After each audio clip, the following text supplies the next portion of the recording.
Irmãos, boa noite a todos, paz de Cristo, amém? Vamos dar início ao nosso culto nessa noite. Culto pela manhã foi uma grande bênção, culto das 9, né? E estamos aqui para cultuar com outra turma, né, da igreja. Isso é uma bênção para nós também, estarmos reunidos aqui no domingo para celebrarmos o nosso Deus e cultuarmos ao Senhor. Eu convido você a abrir a sua Bíblia no Salmo 91, só para uma leitura inicial, e nós vamos orar.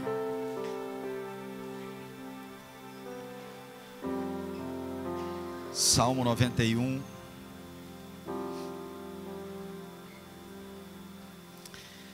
Quando a gente pensa no Salmo 91, a gente já lembra logo de uma Bíblia grande aberta em algum lugar, com as páginas amareladas, justamente no Salmo 91, porque muitas pessoas enxergam o Salmo 91 como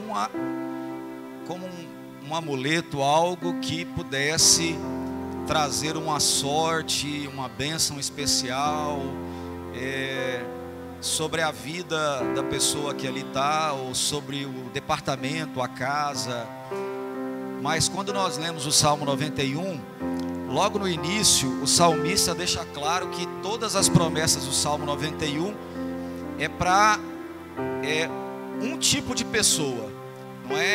Não são promessas para todas as pessoas. Mas, por exemplo, a Bíblia tem promessa para todas as pessoas. Quando Salomão fala, por exemplo, que o sol nasce para os justos e para os injustos, ele está dizendo que os injustos não serão em tudo punidos em detrimento dos justos. Então, as mesmas oportunidades que aparecem para os justos, os injustos também têm. Então a gente vê, por exemplo, injustos prosperarem, se darem bem na vida, e justos, pessoas que são corretas, muitas vezes não terem os mesmos privilégios. Então há coisas que acontecem para todos, né? Oportunidades. Agora há coisas que são específicas, promessas que são específicas para algumas pessoas. E o Salmo 91 fala que ele já começa a falar de uma classe de pessoas, né? Ele diz aí no versículo 1: o que habita no esconderijo do Altíssimo e descansa à sombra do Onipotente. Aí depois então ele começa a falar das promessas. Acontecerá isso, acontecerá aquilo, e tal, e tal, e tal. Então, fazer do Altíssimo a morada é diferente, né? Quando a gente pensa, por exemplo, eu não sei aqui na igreja quem tem casa de veraneio. Deus não pode ser a sua casa de veraneio, onde você vai passar alguns dias. Quando a coisa apertar, quando os problemas surgirem, ou quando surgir algo emergencial. Mas o salmista diz que as promessas do Salmo 91 são para aqueles que fazem do Altíssimo a sua morada, que mora ali, que está constantemente ali, que está residindo naquele lugar. E ele ainda diz que essa promessa é para aqueles que estão debaixo da sombra do Altíssimo. Então imagine, para que a minha sombra possa ser projetada sobre a sua vida, né? Você tem que estar sentada ou sentado nos meus pés aqui, né? Para minha sombra cobri-lo ou cobri-la.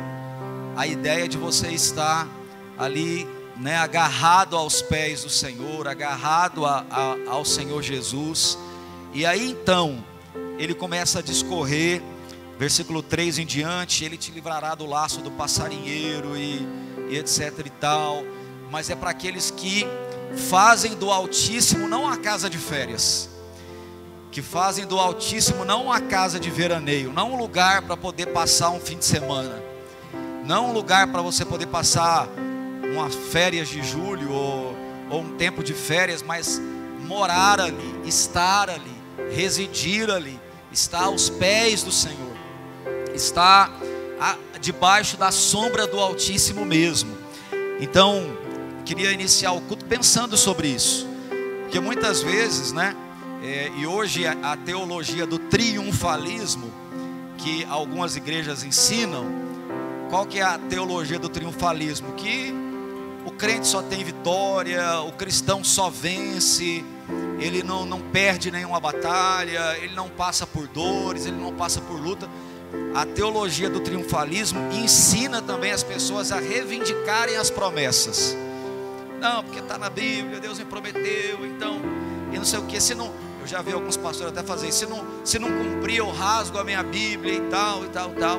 Mas a verdade é que existem promessas que estão atreladas a uma condição, né? Quase todas as promessas da Bíblia, quase todas, elas são precedidas por um princípio de observação, né? Quase todas. Se você pegar todas as promessas da Bíblia, no versículo anterior à promessa vai ter algo que você tem que fazer.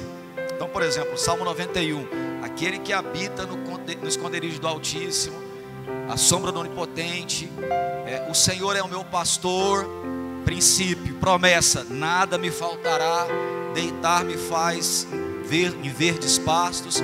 Então nunca é só algo que contempla a sua vida ou a minha vida, independente de você ter um compromisso com Deus ou não, de você fazer de Deus uma casa de veraneio, de férias ou não, mas é para você fazer do Altíssimo a sua morada. Amém? Então que Deus seja a sua morada, que o Altíssimo, que a sombra dele esteja projetada sobre a sua vida. Vamos orar ao Senhor? Curve sua cabeça, feche seus olhos, se você puder, e nós vamos orar e louvar ao Senhor. Pai, nós queremos te agradecer, porque o Senhor é o nosso Deus, que cuida de nós, que nos guarda, que nos protege, que nos abençoa, que nos ensina a adorá-lo, a caminhar na tua presença. E eu quero te louvar, ó Deus, por esse culto maravilhoso que nós estamos tendo aqui agora, ó Pai, nessa noite, culto de celebração ao teu nome. Louvado seja o nome do Senhor por isso, e com essas promessas que estão liberadas, ó Deus, sobre a vida de todos aqueles que entendem que o Altíssimo deve ser uma morada permanente, o Altíssimo deve ser um local de residência fixa, ó Deus, dos servos, daqueles que amam ao Senhor, e não uma casa de veraneio, um lugar para passar de vez em quando, para visitar. E mesmo assim, ó Deus, exigir ou cobrar promessas, ou questionar ao Senhor, porque isso, aquilo acontece ou não acontece comigo, quando muitas vezes nós estamos olhando para as promessas do Senhor, mas esquecendo que antes de cada promessa tem um princípio a ser cumprido, tem algo a ser observado, até para a salvação. Se com tua boca confessares e creres no teu coração, então serás salvo. Até para a salvação, que é algo gratuito, que o Senhor realizou na cruz do Calvário, é algo de graça, mas sempre tem passos que nós temos que dar.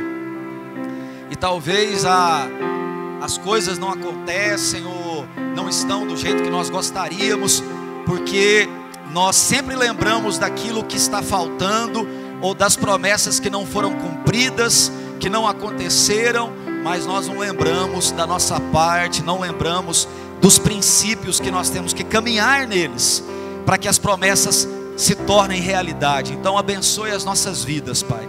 Te louvamos pelas milhares de promessas que existem na tua palavra, mas que possamos lembrar que todas elas são precedidas por uma ordem, por um princípio, por um dever da nossa parte, para que ela então se torne realidade na vida de cada um de nós. Receba esse culto como um cheiro suave, recebe os nossos louvores, a nossa adoração. Nós te agradecemos, ó Deus, por tudo que o Senhor tem feito nas nossas vidas, e estamos aqui para celebrar o teu glorioso nome. Obrigado pelas pessoas que nos visitam, que estão aqui pela primeira vez, que se sintam em casa, que se sintam em família, que se sintam em comunhão, que se sintam absorvidos pela igreja, bem-vindos, ó Deus. que se sintam parte da família, ó Deus, que percebam que somos uma igreja simples, ó Deus, que valorizamos a comunhão, ó Deus, as coisas simples da vida, ó Deus, que o Senhor nos ensinou e que se sintam parte dessa família espiritual. Nós oramos e agradecemos por tudo, no nome de Jesus, amém. Amém. Vamos colocar de pé, quem puder, nós vamos louvar a Deus com o cântico de comunhão. Tem alguém nos visitando pela primeira vez aqui do meu lado direito, aqui pela primeira vez aqui na igreja? Nunca veio ali, seja bem-vinda, obrigado, tá? Obrigado pela presença, Deus abençoe. Aqui alguém pela primeira vez aqui? Todos ali? Sejam bem-vindos, obrigado, viu, pela presença, Deus abençoe grandemente. Mais alguém nessa parte aqui? Não, né? Aqui alguém pela primeira vez? Lá? Não, né? Então os nossos visitantes sejam bem-vindos, uma alegria recebê-los aqui, contem conosco, que Deus possa falar ao seu coração nessa noite. Vamos louvar a Deus, e você pode sair do seu lugar, cumprimentar o seu irmão, ou mesmo daí, se você, né, quiser só dar uma saudação de longe, fique à vontade, mas vamos estar nos confraternizando. Glória a Deus, vamos adorar o Senhor.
Pode sentar. Queria dar alguns avisos. Quando nós terminamos o culto, né, ali, como tem pessoas novas aqui, eu vou dar esse aviso. Nós temos pães caseiros ali à venda, porque nós temos um centro de recuperação de adictos aqui na chácara, como é que é o nome lá? Uniderp Agrária, né? E a chácara é alugada, então os pães são feitos pelos próprios internos e nós vendemos para subsidiar os custos da chácara. Hoje, inclusive, no culto da manhã, nós oramos aqui, abençoamos 2 rapazes que terminaram o programa, que é de primeiro programa de 3 meses, depois inicia outro, terminaram o programa com sucesso e vão voltar, né, para a sociedade. Então é uma bênção, um trabalho maravilhoso. Já até servimos pessoas aqui da igreja mesmo, que precisou para um amigo, para um parente, né? Então quem puder adquirir um pão vai estar, é um trabalho missionário também, você vai estar ajudando na manutenção do nosso centro de recuperação, que se chama Caminho da Recuperação.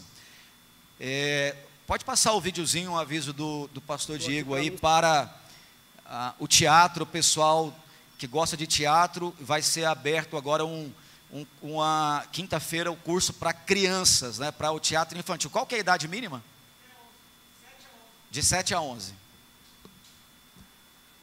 Pode soltar aí. Estou aqui para anunciar que essa semana, na quinta-feira, às 18h40, começa a Trupe do Reino Infantil.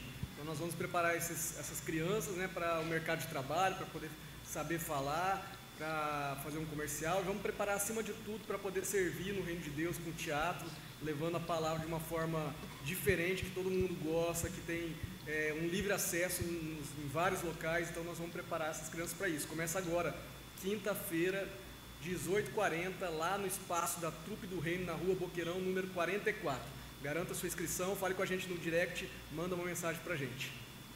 Legal, então os pais aí que têm filhos nessa idade, como já foi dito aqui, né, ajuda no desenvolvimento e tudo mais, procure o pastor Diego. Quem está aqui pela primeira vez, o pastor Diego é pastor de jovens da igreja, e todo sábado à noite tem culto de jovens, a partir das 19h30, né, 19h30, então, se você um dia quiser prestigiar o culto dos jovens, venha também. Nós, na quarta-feira agora, nós estamos em campanha de missões mundiais, por isso que a gente está com essa decoração bonita aqui, né, as malas representando a transitoriedade da vida, representando os missionários que saem também, né?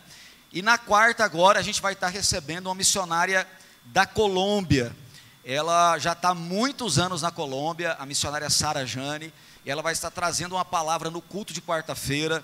Seria uma missionária da África, mas ela acabou que passou mal, não vai poder cumprir o compromisso, e a missionária Sara Jane já estava aqui no estado, e ela vai estar vindo na quarta-feira trazer uma palavra. Ela já está há muitos anos ali, e é uma oportunidade da gente ouvir, né, e ver. Eu disse de manhã que os missionários são guerreiros, né, são pessoas que deixam a sua cultura, deixam... É engraçado, né, assim, tem pessoas que arrogam para si o título de apóstolo. E eu entendo pela Bíblia que o título de apóstolo, ele não pode ser dado a ninguém mais, porque para ser apóstolo tinha que cumprir algumas prerrogativas que estão lá em Atos capítulo 2.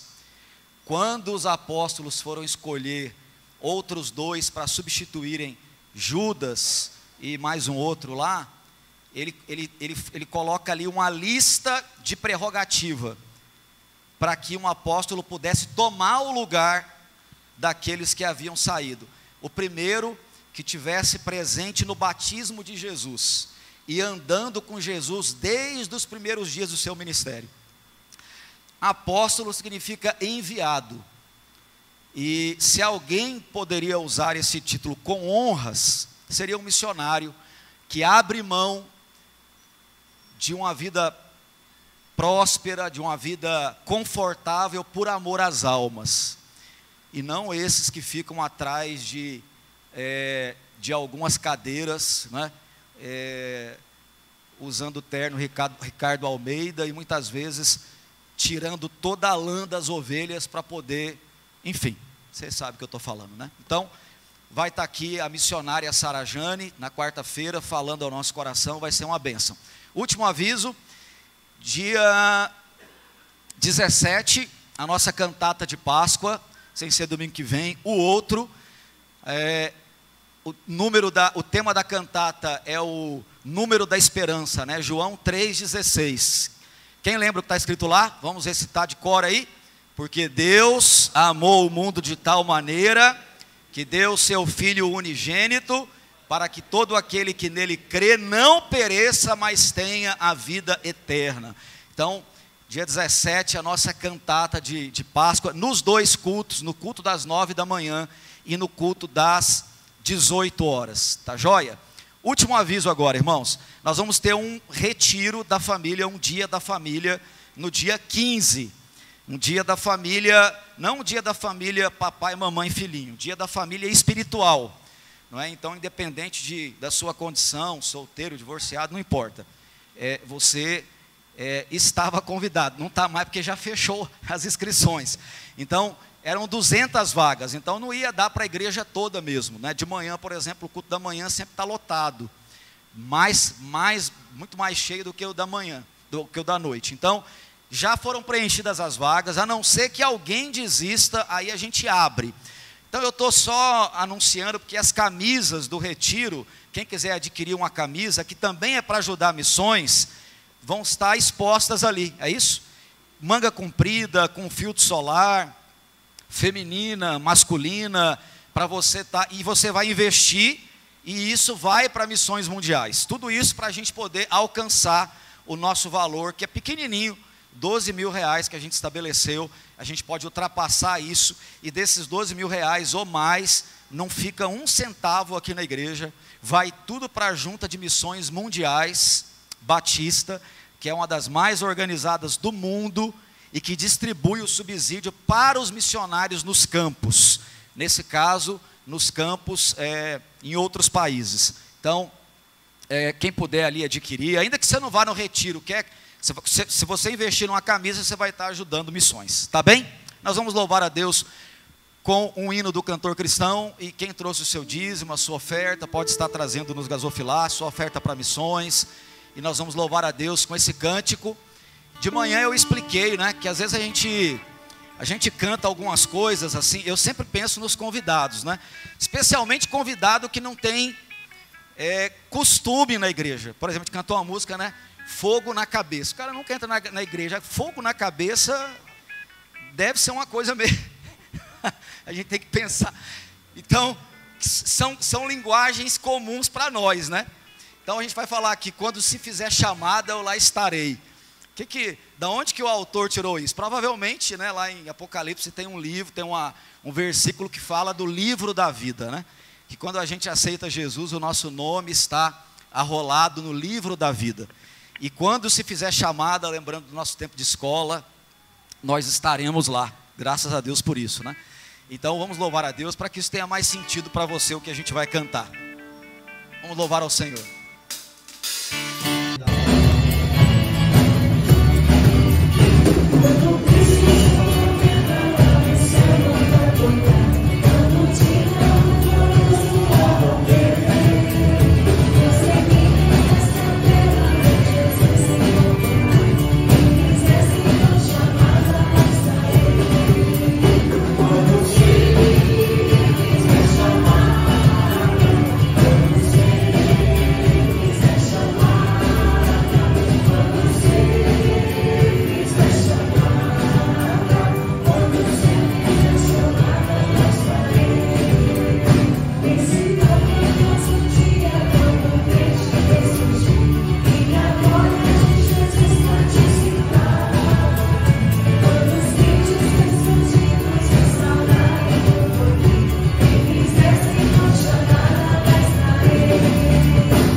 por esse momento de devolução, de dízimos e ofertas. Te agradecemos, ó Pai, porque é um reconhecimento nosso também de que aquilo que nós temos, ó Pai, nada é por mérito próprio, mas é a Tua graça, a Tua misericórdia que nos abençoa. Que o Senhor, ó Deus, possa abençoar a todos que têm contribuído, ajudado, abençoado missões, que as janelas se abram do céu, as portas de oportunidade na terra, mas aqueles que estão desempregados também, que o Senhor possa abençoar, Deus, e abrindo as portas de trabalho, restaurando a vida financeira, para que tenham também essa alegria de participar. Nós te louvamos, ó Deus, e adoramos o Teu nome, no nome de Jesus, amém. Amém?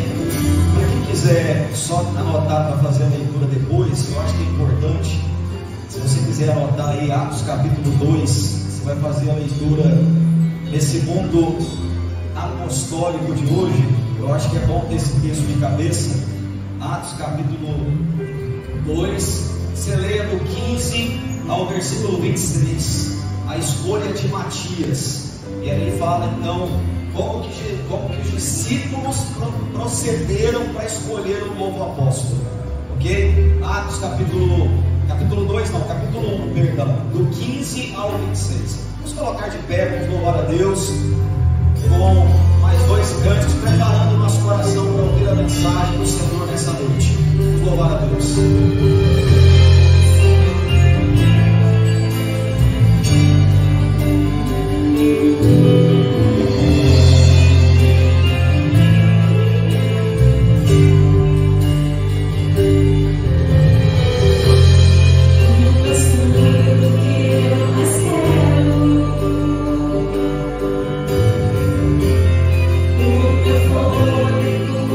Tu és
o Senhor, Pai. Faça-nos, Deus, a estar nesse lugar. E que nesse lugar, Pai, nós possamos rever os nossos conceitos, rever os nossos princípios. E colocar o princípio do Senhor como prioridade em nós, Pai.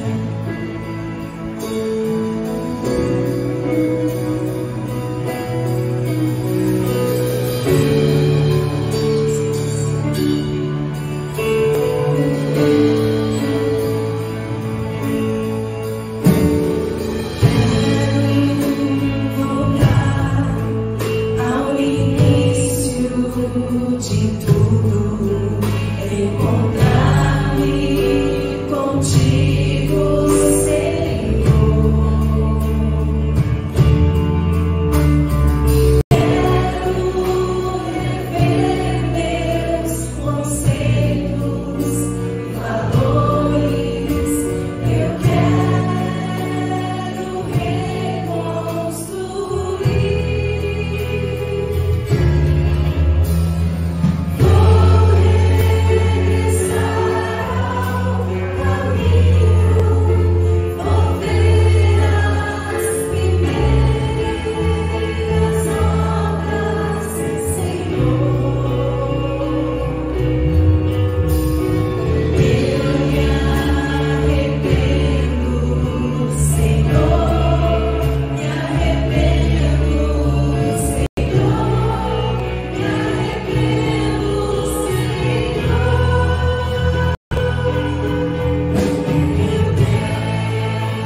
Quero rever meus conceitos e valores.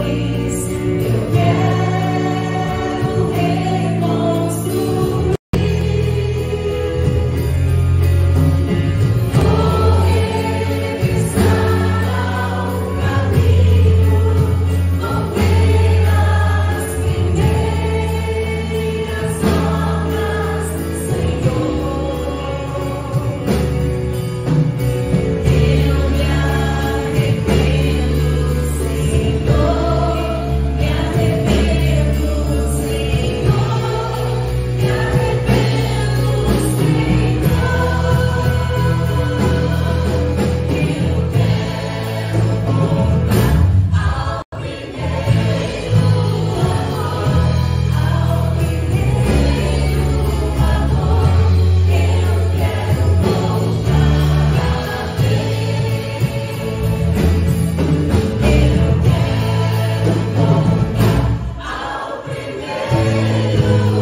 Ir para o culto, já estão lá, né? As crianças já estão lá.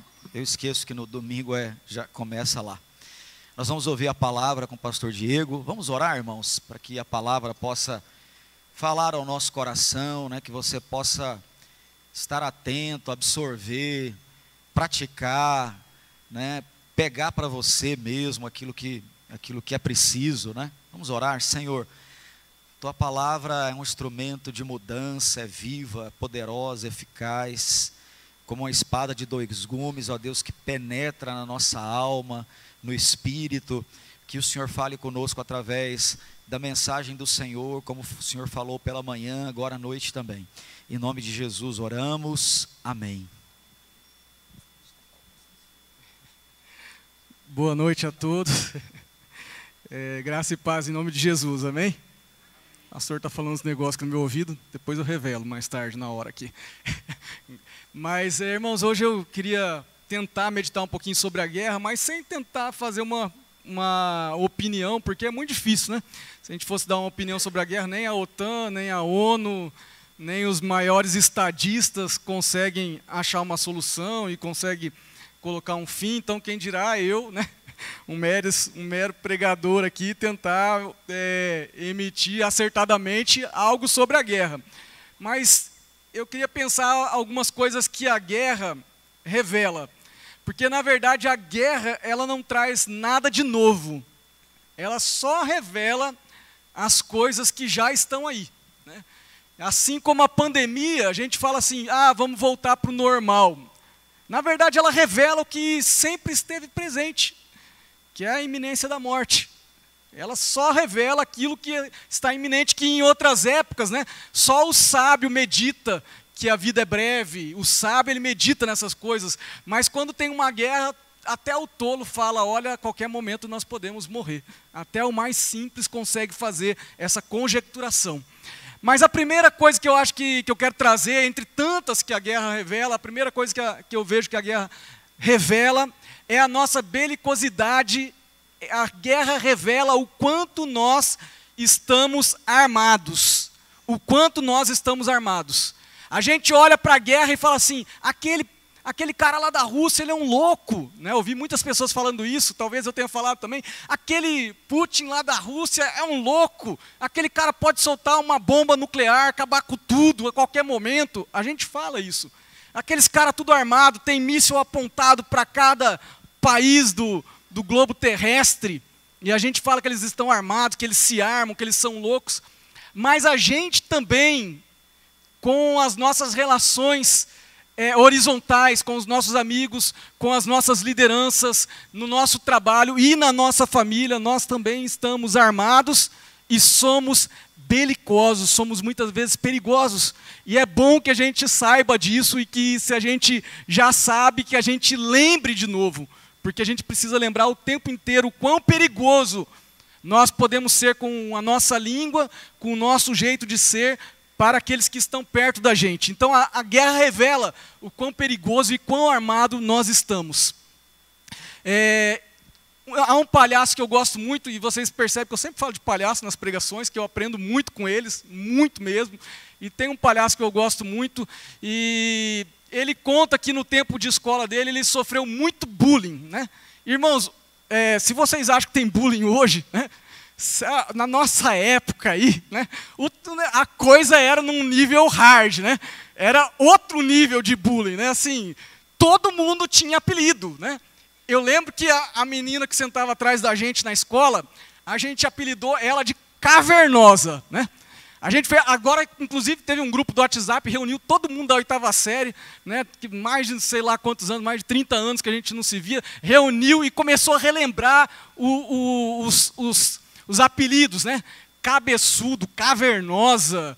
E aí, Cavernosa por quê? Porque tinha um desenho na época que chamava Capitão Caverna. E o cabelo do Capitão Caverna era assim, né? E aí era Capitão Caverna! E aí, né, naquela época, né? Então assim, mas ela me colocou um apelido primeiro, né? Eu não vou revelar qual que é, claro que não. Eu não vou revelar, só vocês insistirem muito aí eu falo, né? Não, se insistir um pouco.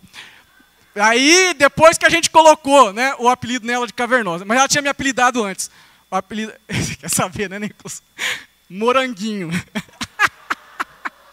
O pessoal tá animou com Moranguinho. Era Moranguinho o apelido, né? O meu rosto, né, era cheio de espinha, né?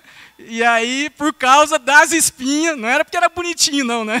Era por causa das espinhas, ela parece um morango, de tanta espinha que você tem na cara. Aí eu era baixinho, ficou morango baixinho, Moranguinho, né?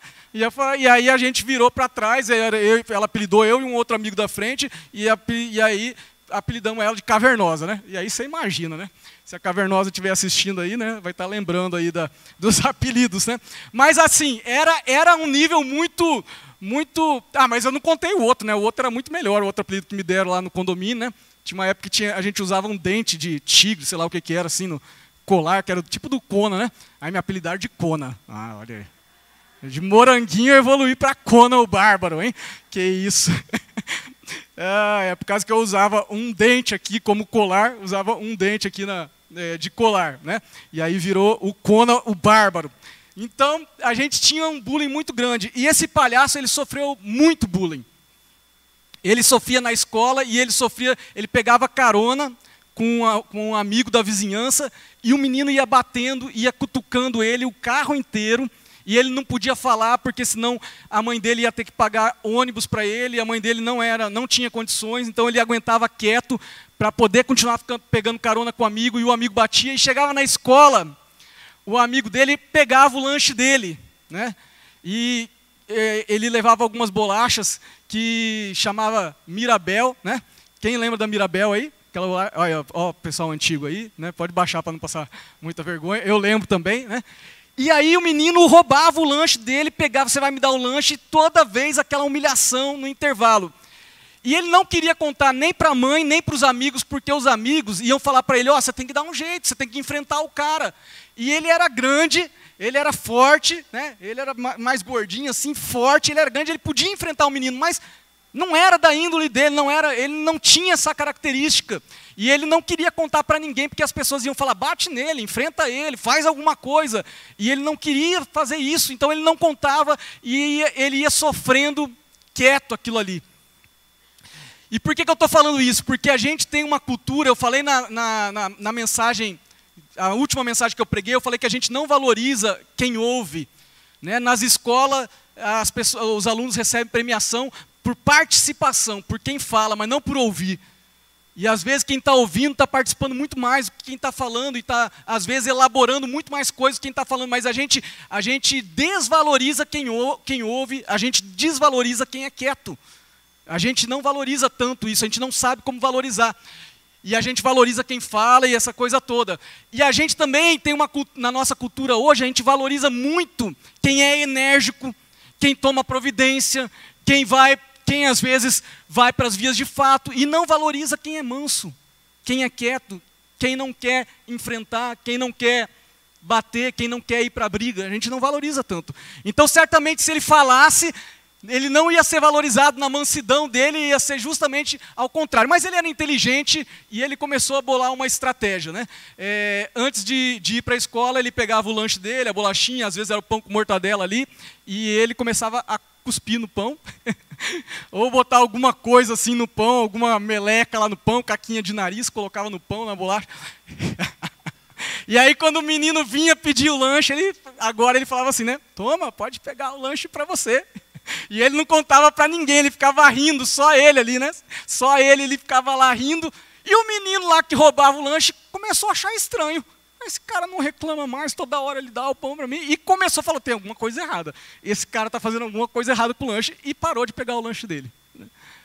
Parou de pegar o lanche dele. Mas ele, o Rodrigues Bastos, que é essa pessoa, durante muito tempo ele sofreu com esse jeito dele. De ser um jeito mais quieto, um jeito mais manso. Durante muito tempo ele sofreu. E aí ele vai para um processo terapêutico, ele se enxerga, ele começa a se valorizar nessa característica dele. E aí ele decide que o palhaço dele vai ser um palhaço carinhoso, um palhaço inteligente, um palhaço com essas características. E ele coloca o nome do palhaço dele de Palhaço Mirabel. Ele chama o palhaço dele de Palhaço Mirabel, que é o palhaço que traz essas características dele. Mas a gente vive, por que eu estou falando isso? Porque a guerra revela essa cultura belicosa, armada, de guerra, de estar a um estupim para explodir. É uma palavra torta, a gente já lança outra. Às vezes a gente tem explosões que a gente não se reconhece. Eu, você, todos nós temos explosões que a gente não se reconhece. Isso às vezes acontece na nossa família, acontece com a pessoa que está nos atendendo no restaurante, que às vezes está num dia difícil. Isso acontece com os nossos líderes. Quando a gente tem um líder, a gente às vezes extravasa coisa nele. E a gente tem uma cultura, é uma cultura da intolerância, uma cultura da guerra, é uma cultura de estar armado. Nós estamos armados uns com os outros. Estamos armados com os novos, estamos armados com quem chega. Se a gente tem um grupo e chega alguém de fora, a gente fica armado. Eu, você, é a nossa cultura. E isso se reflete na sociedade. E a gente olha a guerra lá e fala assim, nossa, como que eles estão armados, como que eles fazem guerra, que povo louco. Mas somos nós também. Somos nós que somos assim também. E às vezes estamos fazendo guerra com os que são da nossa casa, com os nossos. Fazendo guerra no nosso país. Essa cultura que tem predominado de exaltação da violência. Temos uma fala agressiva. Temos uma fala que fere. Eu lembro que um dos pastores mais famosos, de manhã eu falei o nome, agora não vou falar, está filmando, né? Mas assim, começa com mala, termina com faia. Eu lembro de algumas pregações dele, que ele fala assim, né? Ele fala assim, quando a pessoa está pregando e a pessoa não está fazendo o que ele está falando, ele fala assim, cambada de vagabundos, vocês não são homens, seus sem vergonha. E por mais que ele esteja falando algo certo, a linguagem que ele está usando é agressiva. Então até no meio evangélico, muitas vezes, a gente adota uma postura de uma fala agressiva. E eu não estou me isentando aqui não, hoje é um dia que cantou essa música linda, música antiga, hoje está cheio de coisa antiga, Bolacha Mirabel, música antiga. Quero rever meus conceitos, eu quero rever meus conceitos também, e valores. E que você possa rever seus conceitos e valores também. Então nós temos essa exaltação da cultura de violência. Eu lembro que há uns 4 anos, sei lá, 3, 4 anos, eu preguei uma mensagem que se chamava Sede Pacificadores. Sede Pacificadores. Porque na época, uma menina, a Luana Vieira Gregório, de 16 anos, ela foi esfaqueada na frente da escola. Eu não sei quem lembra desse episódio.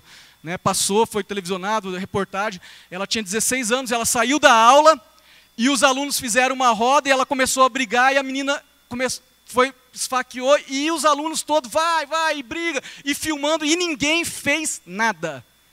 Ninguém impediu, ninguém foi lá e separou, pelo contrário, estavam todos exaltados com aquela briga, todos filmando, todos apreciando aquela briga. E eu preguei, na ocasião, a mensagem era Sede Pacificadores. E eu preguei no ano passado, baseado no Big Brother, eu falei sobre a cultura de cancelamento. Porque houve o episódio da Carol Conká, que ela foi defenestrada pelo Brasil. Ela foi odiada pelo Brasil, e até por cristãos. Ela foi odiada, e ela saiu lá, acho que não sei, com o maior índice de rejeição daquele programa que coloca a gente para exercer aquilo que a Bíblia fala que não é para a gente fazer, que é julgar os outros. E ela foi defenestrada por todos, e aquilo mostrou algo que estava acontecendo na sociedade, que é você cancelar os outros. Simplesmente eu cancelo. A pessoa não vai com meus princípios, eu cancelo. Eu não ouço, eu não amo ela, simplesmente eu cancelo. E isso é uma coisa que está acontecendo ainda e que ano passado ficou muito evidente no Big Brother Brasil. Mas eu venho para o Big Brother Brasil de hoje, e eu estou falando de Big Brother Brasil por quê? Porque ele reflete a sociedade. Não é é porque ele reflete, é uma forma de eu olhar o que está acontecendo na sociedade. Eu não assisto, mas eu vejo tudo lá no Twitter, o pessoal comenta tudo que está acontecendo lá. A gente fica sabendo de uma forma ou de outra. E no Big Brother Brasil desse ano, qual que foi a reclamação? Porque o pessoal estava achando muito sem graça o Big Brother desse ano. Não sei se vocês sabiam, né? Eu não sabia, mas eles falam que estava muito sem graça. Por quê? O que não estava acontecendo? Briga. A reclamação é que não havia barraco. Não tem barraco nesse Big Brother, não tem confronto, não tem intriga, não tem briga, e isso partindo de cristãos e não cristãos. O consenso geral do Brasil era esse. E fizeram de tudo para que houvesse barraco nesse programa. Fizeram, tanto fizeram que aconteceu vários barracos também nesse programa aí. Mas isso reflete o quanto que a nossa cultura é uma cultura que valoriza o barraco, que valoriza a briga, que valoriza a violência, que valoriza o discurso agressivo. O discurso agressivo está na moda. E que não valoriza a pacificação. Mas se a gente vai para o Sermão do Monte, e o Sermão do Monte, ele é a coluna vertebral do cristão. Assim como os 10 mandamentos era o que guiava o povo judeu, era a coluna vertebral do povo judeu, os 10 mandamentos, o Sermão do Monte é a coluna vertebral do cristão. É o que sustenta a vida do cristão, é o Sermão do Monte. E lá no Sermão do Monte tem 2 versículos, em Mateus 5,5 fala assim, bem-aventurados os mansos, felizes os mansos, porque eles herdarão a terra. E no 7 fala assim, felizes os pacificadores, porque eles alcançarão misericórdia. Felizes os pacificadores, porque eles alcançarão misericórdia. Só que essa cultura de violência, de exaltação da violência, essa cultura de exaltação do cara impetuoso, da mulher talvez impetuosa também, embora isso se manifeste muito mais nos homens, pelo que a gente percebe. Essa cultura de violência, ela também está se refletindo na igreja. Ela se reflete em nós, irmãos. Isso tem respingado em nós. E se a gente não chegar num culto e não falar assim, vamos parar para pensar um pouco nisso, é capaz da gente entrar nessa onda e nos tornarmos pessoas armadas com todos que estão à nossa volta, inclusive com os da nossa casa. Pastor, quer dizer que você é o super fofinho? Não, eu não sou o super fofinho, não. Inclusive, saiu uma reportagem, né, que o Pierre fez no Correio do Estado sobre o meu palhaço, sobre a minha pessoa. Algumas pessoas leram, e eu fui ler junto com a minha esposa, e lá falava assim, o Diego é uma graça de pessoa. Aí a Ana Paula riu, né? Ela riu, né? Eu falei, você está rindo? O cara chamou de graça de pessoa, e ela falou, Falei, então tá, continua lendo aí. Ela riu, né? Porque ela sabe o meu lado, né? Que não é de graça, ela sabe o meu lado. Aí ele continuou, né? Aí na reportagem falava, porque ele faz as graças nos asilos, nos hospitais, e a graça também pregando o evangelho, ministrando a palavra de Deus, e ele traduz aquilo como graça também. Mas a Ana Paula, ela costuma falar, ela fala assim, quando eu estou me exaltando demais, né, ela fala assim, lá vem o gauchão. Né? Eu nasci no Rio Grande do Sul, Porto Alegre, e quando eu estou me exaltando demais, ela vai, lá vem o gauchão. Né? Que ela, infelizmente, ela conhece o gauchão. Eu apresentei para ela um dia o gauchão, né? Então, 1 ou 2 dias ou 3, algumas vezes eu apresentei o gauchão para ela, né? E aí, ela fala, lá vem o gauchão, né? E só que toda vez que esse gauchão se manifesta, eu fico muito chateado mesmo, porque eu sei o quanto que eu posso ser feroz nas minhas palavras, o quanto que eu posso ser feroz na minha força, o quanto que eu posso ser feroz com a minha voluptuosidade falando. Certa vez eu contei aqui, uma vez, o Luiz Otávio, ele estava lá, como toda criança, né? Às vezes incomoda demais e faz algumas artes, né? E eu dava uns tapas nele às vezes, mas nessa vez eu levei, acho que ele para o banheiro, não lembro se eu levei ele para o banheiro, e falei, você fica quieto, guri! E ele começou a fazer xixi nas calças, né? E aquilo lá me machucou demais, né? Me machucou demais aquilo lá, porque eu falei, não é isso que eu quero como pai, né? Que ele tenha esse medo a ponto de mijar nas calças quando eu falar. Não é isso que eu quero. Então, assim, não é que eu sou fofinho. Eu e você, nós temos esse lado belicoso que a gente tem que cuidar, né, disso. Eu sei que tem hora que eles provocam, olha, eles atentam a gente, parece que tem... E tem hora que parece que você vai lá, você dá uma correção, melhora, né? Vem com outro humor e tal. Mas aí é esse lado gauchão. E também, na minha vida pessoal, eu tive que colocar limites. Há limites. Há limites para o que eu posso falar. Há limites para onde até eu posso ir com meus amigos, com a minha esposa e com meu filho. Há limites que não podem ser ultrapassados. Há limites que não devem ser ultrapassados, irmãos. A gente precisa pôr limites. limites para nossas armas, limite para nossa voz, limite para nossa agressão de palavras, quanto mais física, não vou nem falar física, mas a gente tem que ter limites. Então, na minha vida pessoal, eu coloquei alguns limites no meu casamento, com meu filho e também com os meus amigos e com as minhas lideranças. Eu coloquei limites pelos quais, porque eu também tenho um espírito crítico muito forte. E muitos aqui eu sei que têm um espírito crítico muito forte. E para poder conviver com liderança e trabalhar em conjunto e trabalhar com pessoas, eu precisei colocar um limite até mesmo no meu espírito crítico. Eu precisei barrar isso. E é um processo, irmãos. Mas a guerra, ela revela isso, ela revela como que nós somos armados, o quanto que a gente precisa dessa palavra de Deus, falando, olha, bem-aventurados os mansos, bem-aventurados os pacificadores. Eu não quero ser o gauchão, eu quero ser o Diego lavado e remido no sangue de Jesus. Eu preciso ser o Diego lavado e remido no sangue de Jesus. Eu não quero ser aquele que promove a guerra, eu quero ser aquele que promove a paz. Eu não quero ser aquele que cessa o diálogo, eu quero ser aquele que promove o diálogo, porque quando o diálogo acaba, quando a circulação da palavra acaba, nós vamos para as vias de fato. E eu preciso ser aquele que promove o diálogo na minha casa, com a minha esposa, com os meus liderados, com os meus irmãos, com a sociedade, com os que não são cristãos, com os de fora da igreja. Eu preciso ser aquele que promove o diálogo, aquele que faz a circulação da palavra, e não aquele que faz a violência, aquele que faz uma comunicação agressiva, e aquele que está armado para tudo e com todos. Há uma música do Legião que ele cantava, do Renato Russo, que ele cantava assim, já entregamos o alvo e a artilharia, comparamos nossas vidas, e mesmo assim ninguém tem pena de ninguém, alguma coisa assim. Mas ele fala assim, já entregamos o alvo e a artilharia, né? Fazendo uma metáfora, a gente precisa se desarmar. A Rússia está armada, a Ucrânia está tentando se armar, mas a gente precisa se desarmar também, irmãos. A gente, enquanto sociedade, precisa se desarmar. E hoje teve final do Campeonato Paulista, e na época que eu preguei sede pacificadores, eu falei assim, olha como que até no futebol, né? No futebol, a linguagem do futebol, como que é uma linguagem bélica, né? Quando um chute sai muito forte, você fala que foi um tiro, né? Quando a pessoa chuta muito forte, você fala que foi um tiro, né? E as torcidas, olha o nome das torcidas, né? Eu peguei a do Corinthians aqui, que é a minha preferida, né? A preferida do nome de torcida, né? Não de time. Olha só a torcida do Corinthians, o nome das torcidas.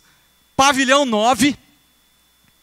Porque aí vocês sabem que pavilhão é negócio lá de presídio, né? Pavilhão 9. Estopim da Fiel. Né? Estopim é aquele negócio que faz até explodir, né? Estopim da Fiel. E essa aqui, não sei de onde que tiraram. Torcida Fiel Macabra. Torcida Fiel Macabra. O próprio nome da torcida já é uma exaltação à violência. Né? Depois a gente se surpreende se tem uma guerra entre torcidas, mas olha o nome das torcidas. Não é de se admirar que depois vai ter um conflito. Do São Paulo, que é uma torcida mais delicada, uma torcida mais sensível. O quê? O quê, gente? Oi, não, por causa do jogo. Do quê? Por causa do jogo, o pessoal já interpreta mal, não posso falar nada aqui também, né? Nem vou terminar de ler o que está aqui. Mas, como que você acha que é o nome da torcida? Até Falange. Falange era a formação de combate usada pelos antigos gregos. Então, até os São Paulinos, Falange, né? Imagina aí a cena da Falange aí, né? Então, imagina aí a cena da Falange. E de manhã eu terminei de pregar, veio um texto lá, falando que tem as gaivotas, que tem não sei o quê. Mandaram texto de tudo quanto é time aí para mim. Né? O objetivo aqui não é esse, irmãos. O objetivo é lembrar que é falange, que é guerra. E a do Palmeiras? Né? Não vou nem falar pouco do Palmeiras hoje, que está... Né? Mancha verde. Eu perguntei para o Rafael hoje, o que é esse negócio de mancha verde? O que é mancha? Não, é negócio de apocalipse. Diz que a imagem é do apocalipse, é o caos. Quer dizer, também citando a guerra. Agora, você quer um time bom para torcer? Faça como o Amarildo, torcedor do Internacional, né? Vai passar vergonha junto comigo aqui. Né? Tem mais algum torcedor do Internacional? Levanta a mão. Você? Glória a Deus, seja bem-vindo. Ó, se sinta em casa, tem eu, você e o Amarildo, entendeu? Somos 3 já. O meu filho que está lá no culto infantil, 4, né? O Caio, 5. É o maior número de colorados que nós temos nessa igreja até hoje, né? Então, estamos crescendo. Olha só, se você quiser um time intelectual, um time elevado, olha o nome da torcida. Torcida Organizada, camisa 12. Uma salva de palmas para o Internacional. Ninguém bateu. O pessoal foi no embalo. Força Independente Colorada. Olha que lindo, hein? Aí, né, teve uma aqui que eu tive que pegar também. Olha essa aqui. Nação Independente Comando Vermelho. Comando Vermelho é aquele negócio lá que mata lá no Rio de Janeiro, né? Aquela gangue lá. Lógico que eu tirei, estava brincando aqui, né? Olha o nome da torcida organizada do Internacional. Nação Independente Comando Vermelho. Quer dizer, acho que o povo ali deve ser uma preparação para matar. Não é possível um negócio desse. Então, todas as torcidas, eu brinquei aqui com a do Inter, mas a do Inter também, todas as torcidas, elas têm esse aspecto da exaltação da violência. E, irmãos, eu fiquei assim, eu não quero, eu sei que tem muita opinião, a ideia aqui não é falar quem está certo, quem está errado, não é essa a minha ideia. Mas, algumas semanas atrás, mostrou uma briga no condomínio. E lá no meu condomínio, irmão, se você pegar as brigas do WhatsApp lá, misericórdia, hein? O trem, você vê que a cultura da violência está solta mesmo, né? Pega fogo, tem hora que pega fogo o negócio lá mesmo. E mostraram num programa aí, num jornal, que teve uma briga num síndico lá, o síndico estava com um negócio de um lutador lá, estava com aqueles saco de bater, né? E o cara foi lá e deu um soco no síndico, o síndico caiu desmaiado. Quem viu aí? Vocês viram? Deu um soco, o cara caiu desmaiado, quase não sei como que não morreu ali, né? E eu fiquei assim, gente, né? Do nada você está lá e de repente você toma um soco de um lutador e pode desmaiar, né? E aí, nós tivemos a cena no Oscar do Will Smith, um grande ator, merecedor do Oscar, que fez filmes incríveis, que foi defender a esposa, embora que em muitas outras situações ele não defendeu, mas ele foi defender a esposa, porque a esposa tem uma doença que cai o cabelo, e aí a pessoa fez uma brincadeira e ele foi lá defender, mas ele deu um tapa no outro comediante, diante de milhões de pessoas, e aí o mundo se dividiu, se ele está certo, se ele está errado, e tá todo mundo dividido, irmãos. Mas a questão é que, vou fechar agora aqui, né, para a gente colocar se é que dá para dar uma opinião, né? A questão é que quando a gente passa para as vias de fato, se a gente precisa dar um tapa, a gente já está errado, vamos dizer assim. E eu vou colocar isso na guerra para vocês entenderem, né? Não quero falar que a Ucrânia está certa ou que a Rússia tem as suas razões, mas eu li um livro uma vez, chama 25ª Hora, e havia um vilarejo e as pessoas daquele vilarejo precisavam defender o vilarejo, porque o vilarejo estava sendo atacado e eles precisavam defender a vila deles. E havia um padre nesse vilarejo.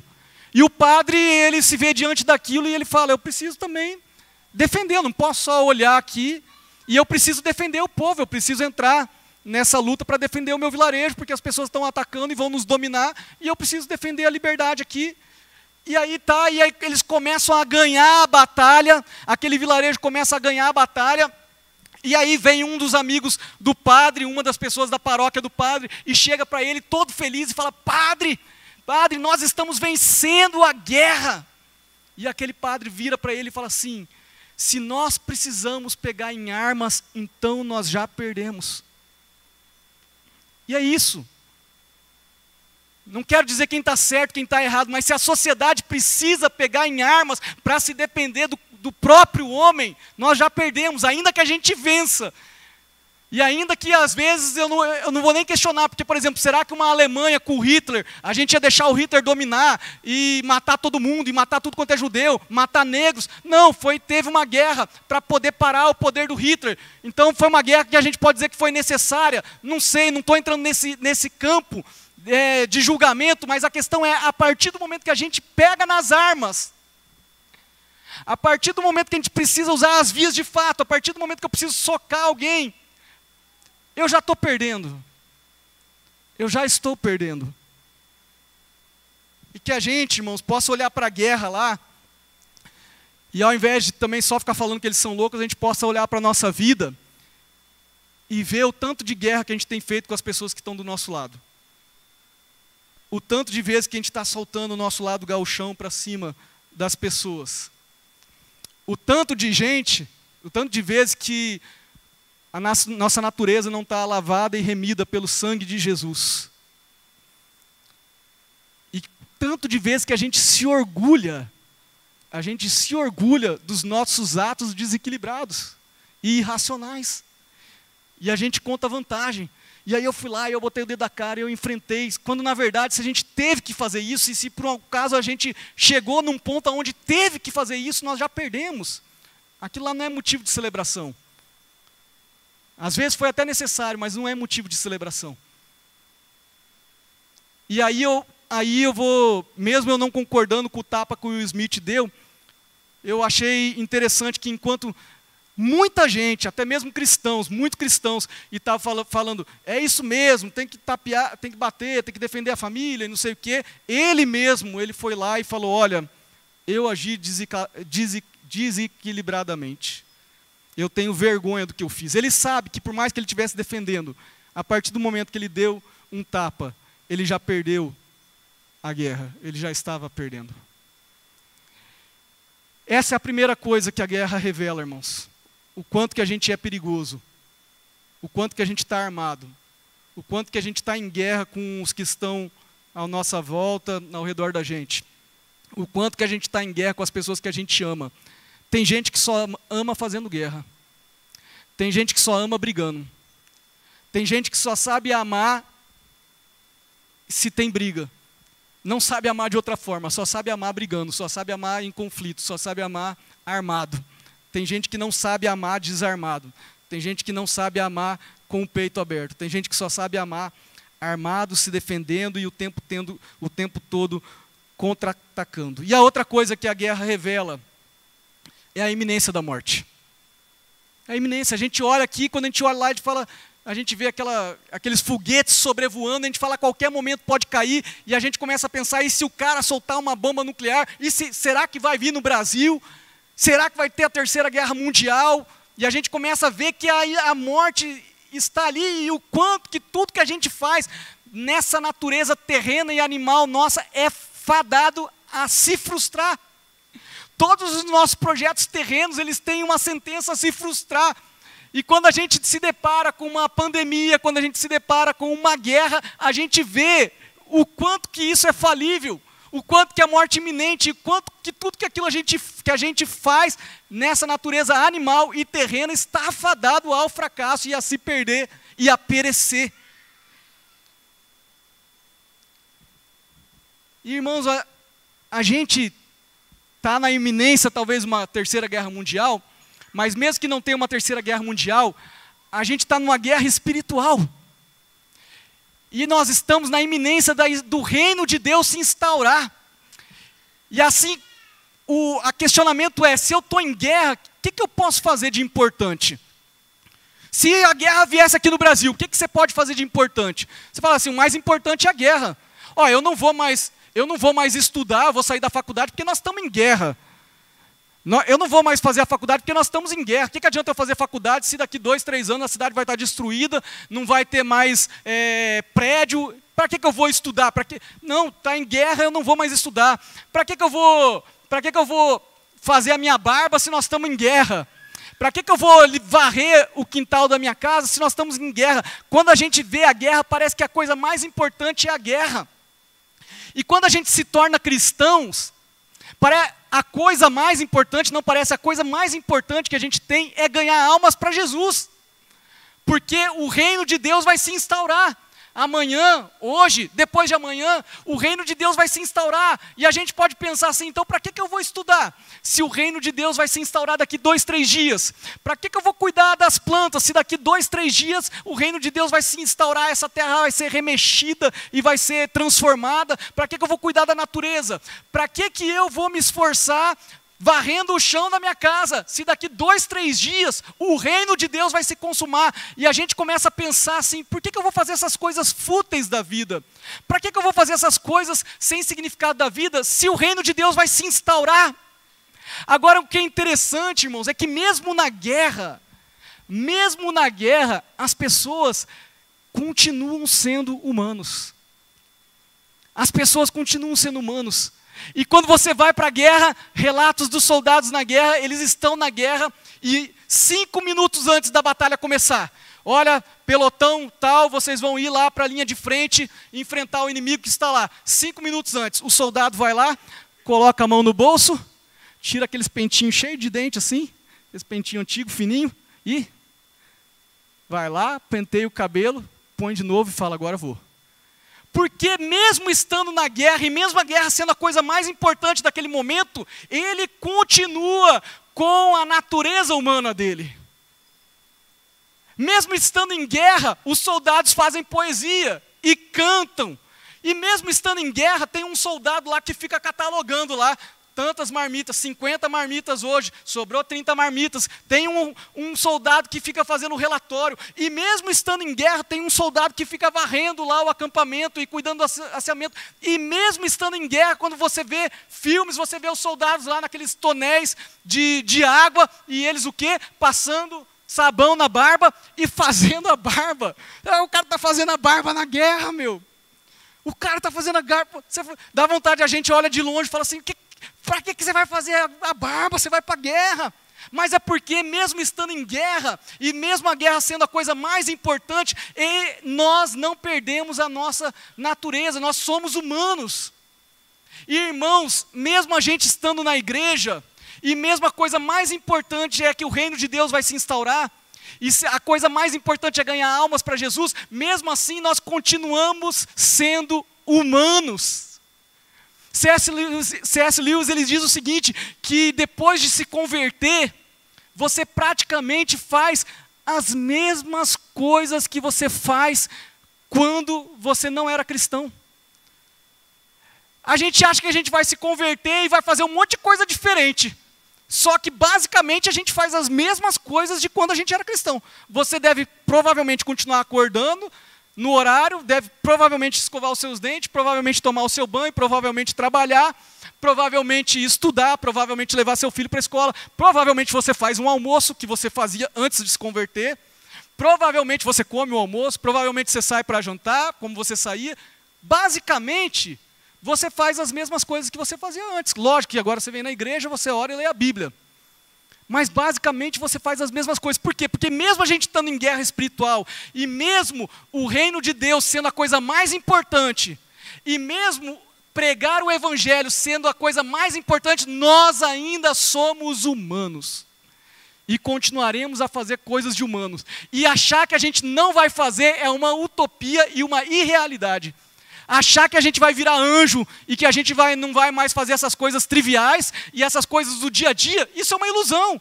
Nós vamos continuar fazendo as coisas do dia a dia. Nós vamos continuar. Só que nós não vamos fazer do mesmo jeito. Nós não faremos do mesmo jeito.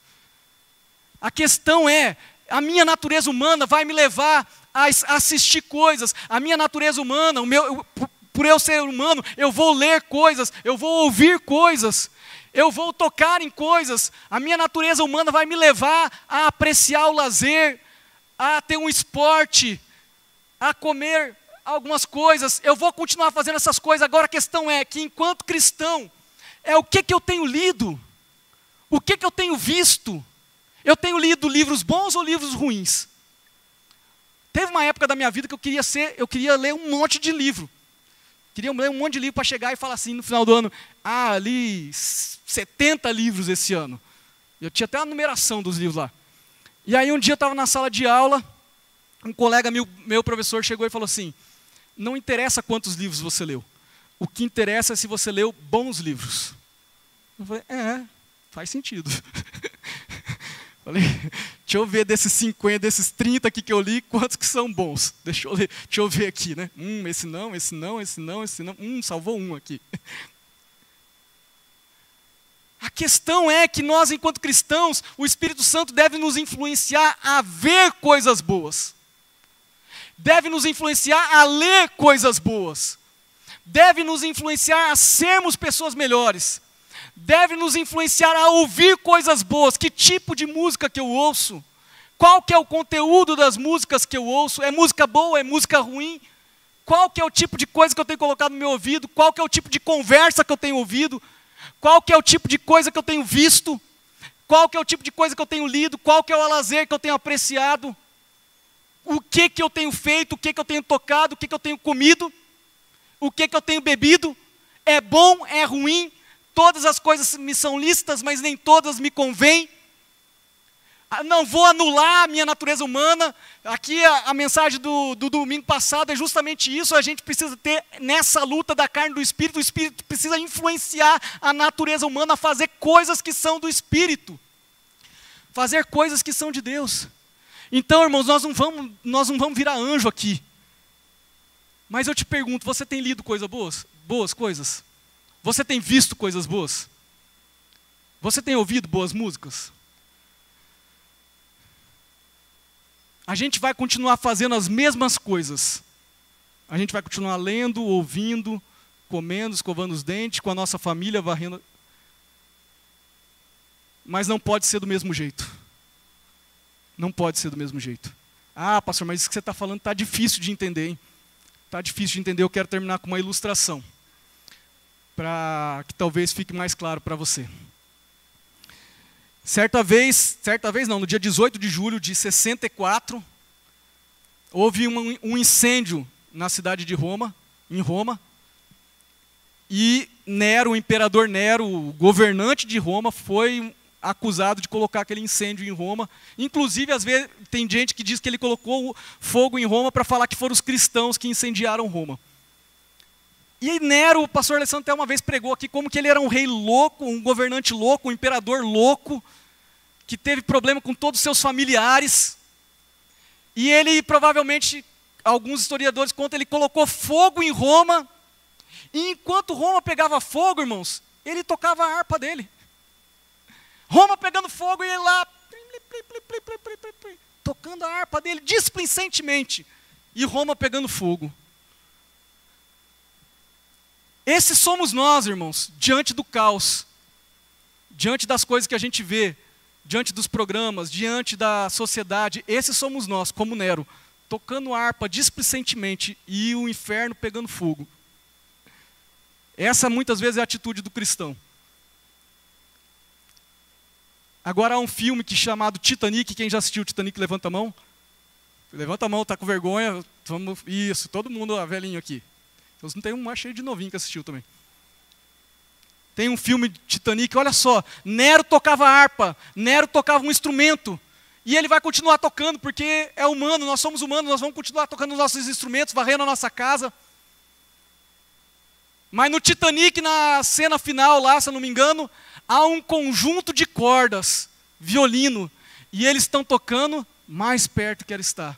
Enquanto o navio está afundando, lá a cidade pegava fogo e Nero tocando harpa. Aqui o navio está afundando e aquele conjunto está tocando. Mais perto quero estar, meu Deus, de ti, ainda que seja dor que me una a ti.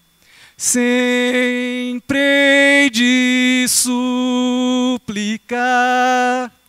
mais perto quero estar, mais perto quero estar, meu Deus, de ti. Eles tocavam instrumentos como Nero tocava também, mas totalmente diferente.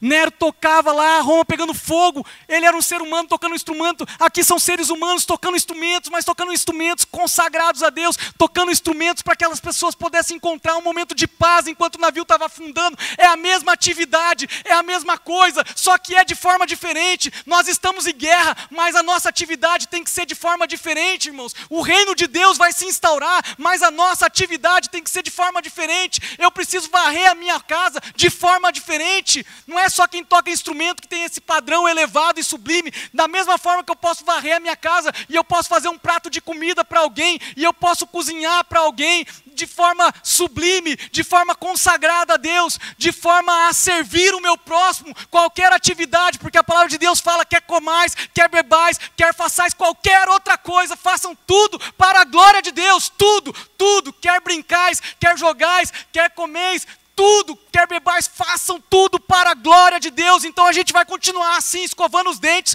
mas nós vamos escovar os dentes de forma diferente. Eu vou continuar limpando meu aquário lá. Fala, mas que coisa trivial, pastor, você tem que pregar o evangelho, mas eu sou humano, eu tenho meu aquáriozinho lá, os meus peixes, eu vou limpar o meu aquário lá, só que eu vou limpar de forma diferente, eu vou limpar para a glória de Deus, eu vou limpar para ter minha casa ali em paz, para que a minha casa seja um lugar aconchegante, um lar que eu gosto de estar e que os que estão comigo gostem de estar também, para poder fazer o bem. Eu vou continuar fazendo as mesmas coisas. E nós vamos continuar fazendo as mesmas coisas, porque somos humanos e sempre seremos, mas faremos de forma diferente. Há uma diferença muito grande entre um Nero tocando harpa e Roma pegando fogo e aquele conjunto de cordas tocando instrumentos também. E o Titanic afundando. O caos era semelhante, o instrumento era semelhante, mas a atitude de quem estava tocando era totalmente diferente. O reino de Deus está aí, irmãos. A coisa mais importante é pregar o evangelho. Mas mesmo os missionários que estão pregando o evangelho ao redor do mundo, eles também fazem coisas de gente. Eles escovam os dentes, eles têm um momento de lazer. Agora, se eu não me alimentar com coisas boas, eu vou substituir por coisas ruins. Se eu não tocar uma harpa por algo bom e por um bom motivo, eu posso tocar minha harpa lá para ver o circo pegar o fogo e zombando da situação, ou eu posso tocar minha harpa para aliviar o coração de quem está sofrendo. Eu posso varrer a minha calçada para querer que a minha casa seja mais limpa que a dos outros e que a minha casa seja melhor que a dos outros, ou eu posso varrer minha casa para que cada um que pisar ali dentro daquela casa se sinta bem, se sinta confortável, se sinta aconchegável. Nós vamos fazer as mesmas coisas. Nós estamos em guerra, a guerra revela a morte, revela as coisas importantes. Mas mesmo revelando as coisas importantes, a gente tem que alterar essas atividades do dia a dia. Feche seus olhos. Quem é você diante do caos e diante da guerra? Quem é você? Você é aquele que está tocando harpa enquanto Roma pega fogo? Ou você é aquele que está tocando o violino para aliviar os corações, para se consagrar a Deus, para poder fazer algo bonito, para poder fazer algo que seja louvável? Quem é você diante desse caos que a gente vive? Diante desse caos que é a nossa sociedade? Quem sou eu? Oh, Pai, em nome de Jesus, que o Teu Espírito Santo, Deus, possa influenciar a nossa natureza humana, Deus, porque nós continuaremos com os nossos olhos, com a nossa boca, com os nossos ouvidos, com as nossas mãos, com as nossas pernas, ó Deus. Nós continuaremos, ó Pai. Nós continuaremos escovando os dentes, fazendo as coisas que a gente julga triviais diante da glória e da importância que é o estabelecimento do reino de Deus. Essas coisas são tão pequenas diante da glória que há de se revelar, ó Deus. Mas nós continuaremos, e o Senhor sabe, e o próprio Jesus, depois que ressuscitou, preparou uma refeição também. Nós continuaremos fazendo, Pai, mas nós não queremos fazer, ó Pai, do mesmo jeito, ó Deus. Não nos permita fazer do mesmo jeito, ó Deus. Nos ajuda, Senhor. Me ajuda, Pai. Diz a música que nós cantamos aqui: quero rever meus conceitos e valores. Eu quero reconstruir, eu quero voltar a Deus. Vou regressar ao caminho, Deus. Não permita que a gente faça as coisas do mesmo jeito, que a gente faça as coisas como se não tivéssemos sido lavados e remidos pelo sangue de Jesus Cristo. Ó Pai, lava a nossa natureza armada, belicosa, perigosa, Deus. Lava, Deus, a nossa natureza que faz guerra, Deus. E, ó Deus, que a gente possa viver com um propósito sublime sempre, que é que qualquer coisa que a gente faça, a gente possa glorificar o Senhor, ó Deus. Em nome de Jesus, amém, Senhor. Amém.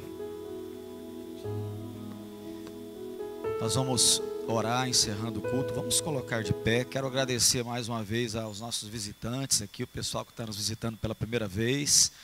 Deus abençoe. Tem uma cantina oferecendo uma mini pizza ali ao fundo, cantina dos jovens. Quem quiser passar por lá, não jantou ainda, ou levar para casa ou comer lá, fique à vontade, tá bem? Estão convidados. Quarta-feira temos a nossa missionária da Colômbia aí. O nosso jantar, né, eu esqueci de falar isso, né, toda quarta-feira nós temos um jantar, oferecemos um jantar de graça para a igreja, um momento de comunhão para toda a igreja, para quem quiser estar aqui no culto. Então, um dia se programe para estar conosco também numa quarta-feira, cultuar a Deus conosco, estarmos em comunhão. Amém? Vamos orar? Senhor, te louvamos por esse culto, te louvamos pela mensagem, te agradecemos, ó Deus, pela instrução recebida. A tua palavra sempre ela vem nos instruir, ó Deus, e vem nos relembrar também muitas vezes conceitos simples, ó Deus, porém muito importantes que nós esquecemos e deixamos de aplicar na nossa vida. Que o Senhor nos abençoe, ó Deus, abençoe aqui os lares, as pessoas aqui presentes, ó Deus, nos ajudando a sermos pacificadores, mansos, ó Deus, porque a tua palavra diz que esses herdarão o reino dos céus. Nos abençoa, Pai, nos leva em paz para os nossos lares, debaixo da tua proteção, dos teus cuidados. Dá-nos uma semana abençoada, livra-nos de todo mal. Oramos, ó Deus, no nome de Jesus, amém. Amém? Deus abençoe a todos, vão na paz do Senhor. Quem quiser adquirir as camisas do Retiro lá, procure o pessoal do Retiro, tá bem? Deus abençoe, vão na paz do Senhor.